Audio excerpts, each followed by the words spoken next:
Guys, nakakalungkot 'no, yung mga nakita nating pagbaha sa iba't ibang parte ng ating bansa dahil sa nakalipas na pagbuhos ng ulan, for 2 days na.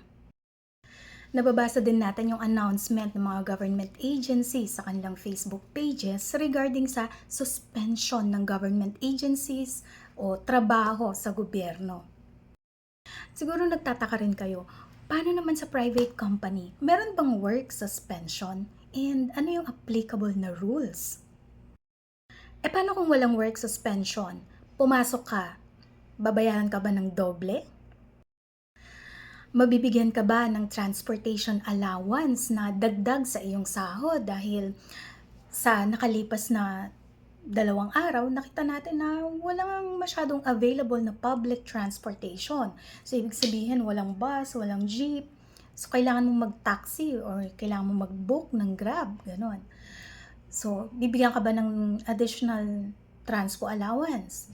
Or, bibigay ba sila ng food allowance kapag ikaw ay pumasok dahil walang work suspension sa private company? Ano naman ang mangyayari kung walang work suspension pero hindi ka pumasok? Makakatanggap ka ba ng memo bukas?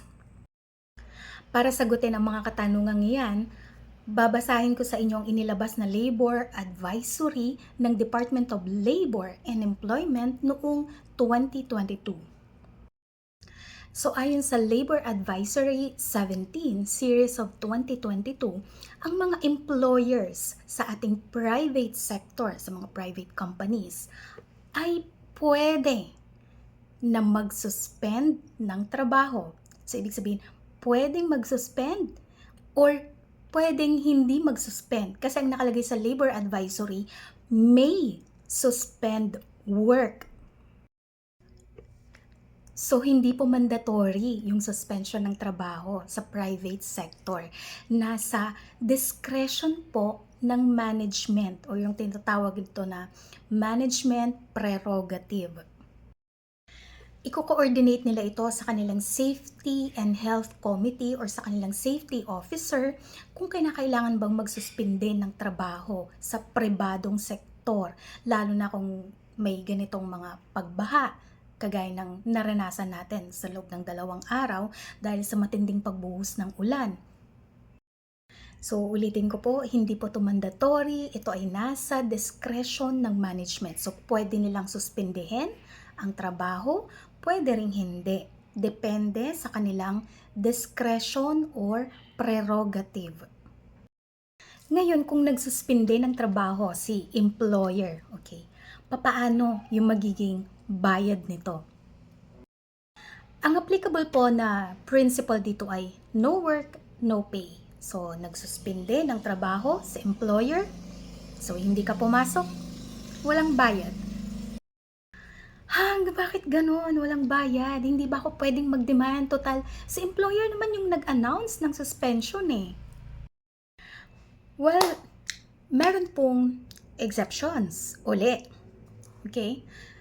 Kung meron kayong company policy at nakalagay doon sa inyong handbook na kapag may work suspension dahil sa weather disturbances, calamity, okay, and nakalagay doon na may bayad kayo kapag nag-declare ng work suspension sa employer, pwede kayong mag-demand.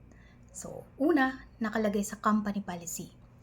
Pangalawa, company practice. Ibig sabihin, naging tradisyon na, naging practice na ng kumpanya na magbayad sa empleyado kahit hindi sila pumasok kapag nagsuspende ng work sa employer dahil sa baha, dahil sa kalamidad, dahil sa may sakuna, dahil sa weather disturbances.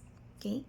Pangatlo, merong union sa inyong kumpanya and nakalagay sa inyong collective bargaining agreement o yung CBA na kapag may weather disturbances, merong calamity, may typhoon, magsususpende ng trabaho si employer and bayad ang mga empleyado na hindi papasok sa trabaho. So, yun yung tatlong exceptions. Pero general rule, no work, no pay. Now, kung meron kayong mga leave credits, pwede ninyong i-utilize ito para bayad kayo nung araw na yon kahit na hindi kayo pumasok sa trabaho. Pero mababawas yon sa inyong leave credits. Paano naman kung pumasok ka sa kabila ng inabot ka na ng baha, na stranded ka na sa daan, pero nakarating ka sa opisina? Double pay? No. Entitled ka lang po sa full pay equivalent sa regular working day. Pero dapat hindi bababa sa 6 na oras yung work na nai-render mo sa opisina. Kasi kung less than 6 hours na lang yung work na na-render mo dahil nga na-stranded ka, na-traffic ka, late ka na nakapasok dahil sobrang pagbaha, so less than 6 hours ka na lang, hindi ka entitled sa full pay pero prorated. Kung magkano na lang yung oras na ni-render mo, yun lang yung babayaran sa'yo. Ngayon, regarding naman sa additional incentive para sa mga empleyadong pumasok kahit na binabaha o na-stranded na sila o ang dami nilang sinuong na kapahamakan sa daan para lamang makapasok. Ang sabi ng Labor Advisory, sa employer ay pwedeng magbigay ng incentive or additional benefit sa mga empleyado na pumasok sa trabaho. So again, ang ibig pong sabihin nito, hindi siya mandatory. Nakadepende po ito sa discretion o prerogative ng management kung magbibigay sila ng extra incentive or additional benefit kagaya ng transportation allowance or food allowance dahil pumasok ka kahit na may kalamidad o bagyo. So kung hindi nagsuspende ng trabaho sa employer, pagpalagay na natin kasi ang dami talagang dapat gawin sa opisina ninyo kahit may bagyo, sabihin na natin.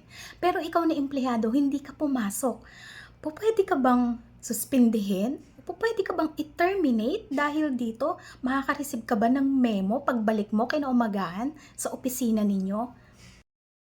Well, eto naman ang good news sa mga employees, okay? Na hindi makakapasok dahil tingin nila or pinaniniwalaan nila na mapapahamak sila or delikado sa daan kapag pinilit nilang pumasok during calamity or during typhoon, ganon.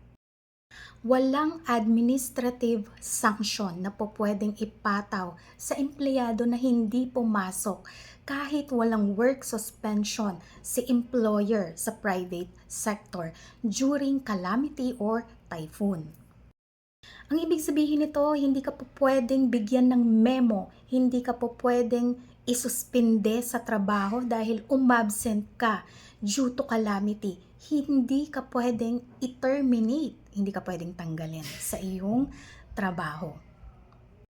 So gawin po nating reference itong Labor Advisory number 17, series of 2022 para sa mga pagkakataon na ganito, tulad nito, may calamity, may typhoon for 2 days na, and walang work suspension ang ating employer sa private sector. So ito po yung applicable rules.